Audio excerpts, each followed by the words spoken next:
An update on the Maryland father mistakenly deported to El Salvador. President Trump just provided more evidence that he says connects Kilmar Abrego Garcia to the MS-13 gang. You can see the president holding a photo of the man's tattoos.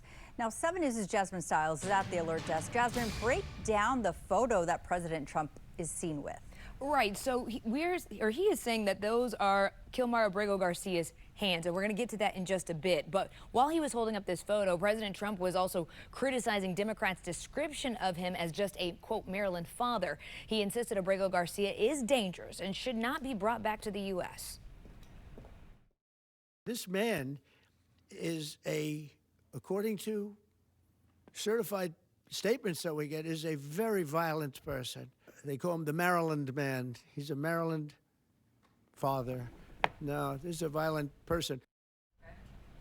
So first off, because there's no face in the photo, we wanted to make sure this was actually a picture of Abrego Garcia's hand. And the best look at his right hand is in this photo with him and Senator Van Hollen.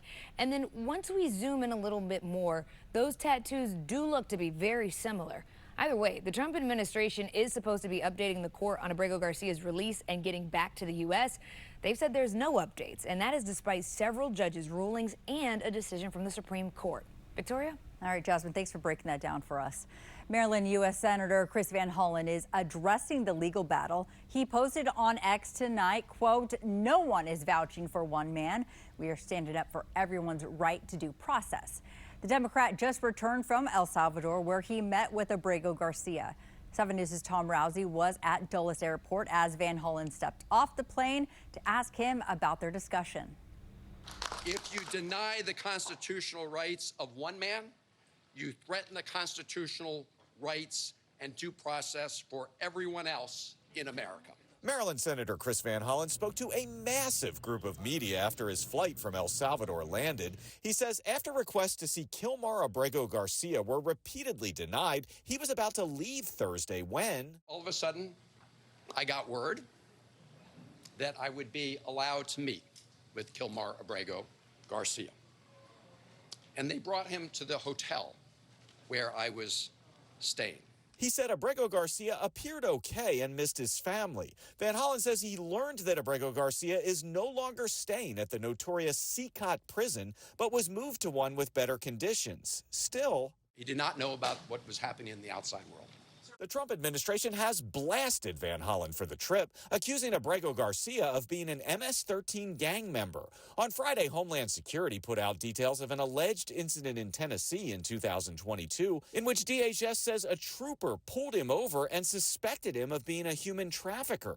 A DHS statement says, quote, "He was pulled over with 8 individuals in a car on an admitted 3-day journey from Texas to Maryland with no luggage. The facts speak for themselves, and they reek of human trafficking."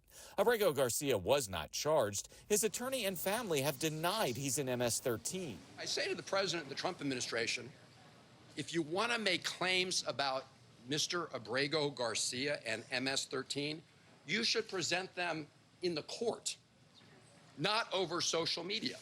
Van Hollen has also been criticized after pictures posted by the Salvadoran president appeared to show him having margaritas with Abrego Garcia. He says it was staged. Let me just be very clear. Neither of us touched the drinks that were in front of us.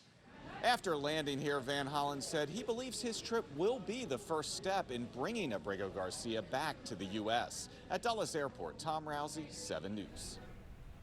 And as Tom mentioned, Senator Van Hollen also responded to what he's now calling Margarita Gate.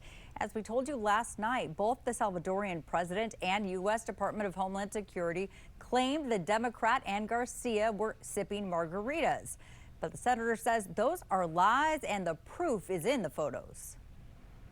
As we were talking, one of the government people came over and deposited 2 other glasses on the table with ice, and I don't know if it was salt or sugar around the top, but they look like margaritas. And if you sip out of one of those glasses, some of whatever it was, salt or sugar, would disappear. You would see a gap. There's no gap. Nobody drank any margaritas or sugar water or whatever it is. Garcia's wife stood beside Senator Van Hollen during that news conference at Dulles. She told Good Morning America that it was most important to her family to see her husband alive. We've been tracking every new development in this case. Scan the QR code on your screen to see all of our reporting on the 7 News YouTube channel. You can also find our coverage on WJLA.com. And we're learning Maryland Congressman Glenn Ivey is planning a trip to El Salvador next month.